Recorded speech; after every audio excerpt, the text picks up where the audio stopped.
Peace. This is a meat and potato sorcery production starring myself, the Water Alchemist, and today's topic for the occult family is there's no shame in quitting. Now, this is the disclaimer that I want to offer before I get into the following topic.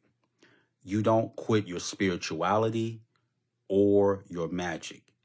If you don't procrastinate, you go on your journey and you be the best version that you can become, and you don't let your conscious mind or mouth breathers get in the way of that, which seems to be a problem.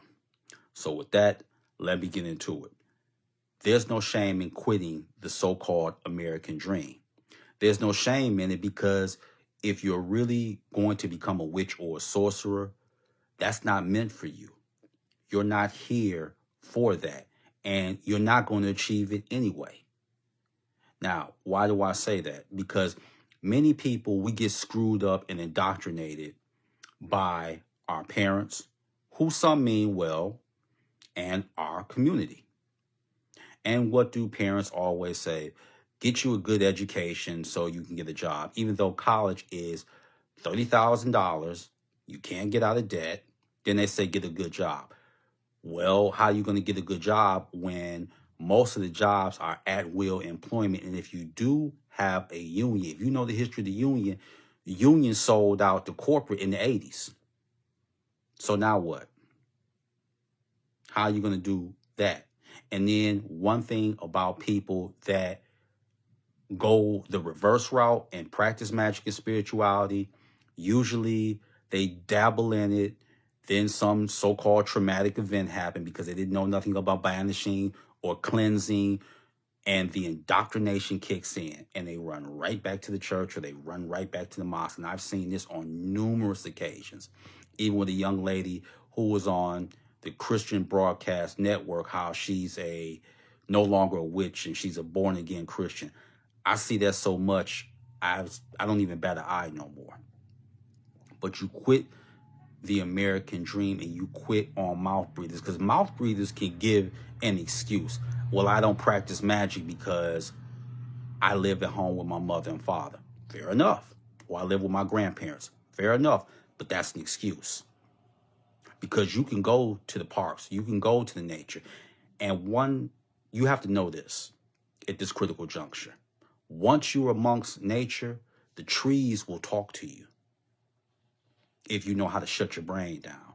And it'll be that one tree that wants you to come towards it so they can give you energy and they could take away that procrastination gene that a lot of people have. Or you can go by water. Water retains memory. Or if you're someone that's meant to work with dragons literally will be in cloud formations. It's like no matter where you go, it'll just get to the point where that synchronicity will overwhelm you, because it's like everywhere you go, you get something to eat. You go to the market. You even take your children out. You see the form of a dragon. Or split second, you're out. It's like you done seen a god or a goddess. You can see a god or a goddess, their formation, when you burn certain incense, like dragon's blood or sandalwood or even frankincense. When you summon certain gods or daemons, you can see their formation in the incense smoke. So it's no shame in quitting the American dream, because you're not going to have no pension. You can't really afford the house. And this society is buy, but it's a recession. And then you argue with mouth breathers. And what's mouth breathers? The whole thing. Oh, I got to chase this bag. You chasing an IOU note. It's not backed by anything. It's not backed by gold. It's not backed by silver. And if you listen to the people that's talking this, usually the people that talk about chasing the bag really should have already had the so-called bag. They're in their late 30s, 40s, and 50s. And they're talking like they're 19 or 20. Picture that. So there's really no shame in quitting the American dream, for the simple reason it's not going to allow you to become what you're meant to become. If you're a starseed, you don't fit in with your parents anyway. And this goes back to when you were young. Don't believe me? Let's take the metaphysical quiz. Let's say you have 2 or 3 siblings. And although all children have their personalities, for some reason or another, it's something about you. You have a problem with authority, or you love your parents, but your parents don't really understand you. And they like, okay, and in their mind, they're like, was there a switch at the hospital? There's something about you. And it's not so much that it's special, but you're different. Different becomes problematic. First in your family, first in school, then the community, and lastly, the world. Because they want everyone to lack originality. That's how the world is made up now. And that applies to all facets. They want you to have a worker bee mentality. Be marginal. Be innocuous. They don't want you to be spectacular in no way, shape, form, or fashion. Because if you stand out, then that raises the bar. That gives hope to other individuals, and they can't have that.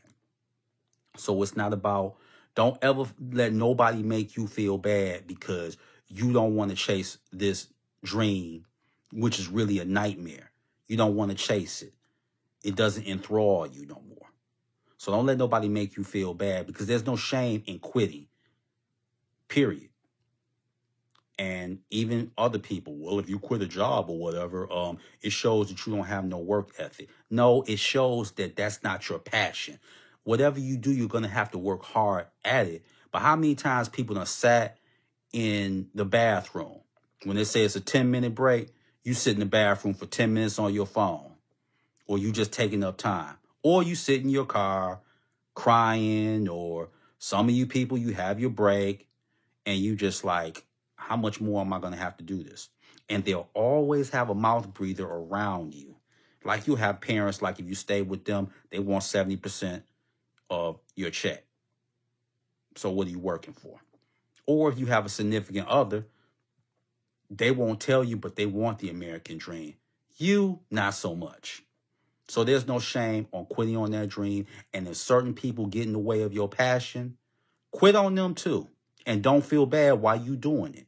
And let's say you're getting into magic and you want to do something that can protect you as well as nullify hexes and curses. Mentor has your back. You can go on Amazon and you can get the Ruda plant.